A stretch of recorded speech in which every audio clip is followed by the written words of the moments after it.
હે 12.5 ઇંચનો લંડ હે ભાઈ. આ તો હે ને મોટા લંડ વગર મેળ ના પડે અને આખો લંડ ઘાલવો પડે. ઘાલવામાં તો ઘાવો જ આખા જ ગાલે, પણ તમારે 3 ઇંચ ને 4.5 ઇંચ ને 1.5 ઇંચ ને એવા તો મારો લંડી સેટ ના થાય બરાબર, એટલે એને મોટો લંડ જોવે. અને હું તો એક જગ્યાએ ઉતરતો ને ત્યાં દોડમ બહુ ઉલાડતી આવી એની માને છું. તો મેં તો ઉતરવાનું બંધ નતું કર્યું, ચાલુ જ રાખ્યું. તેની માં છું દવા ગયું. આપણે તો ખૂણામાં ઉતરતા હતા, આપણે શું કાંઈ બંધ કરવું પડે.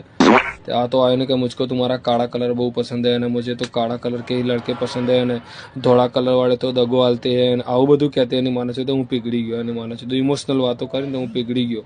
તે પછી એની માને લંડ ઘાલું. મેં એને કીધું કે તમારા નામ ક્યાં હતો? કે મેરા નામ કે ભમરાળી ભોસ છે. આટલું કીધું ને યાર, ખરેખર આજ નામને હું ખોલી રહ્યો હતો.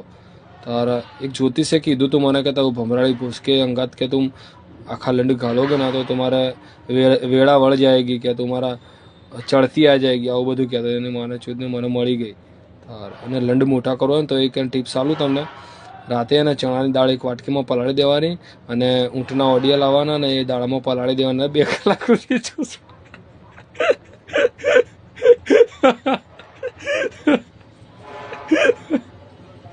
ચૂસવાના બરાબર. એટલે લંડ મોટો થઈ જાય, લંડ ગાલું ઠંડા પાર.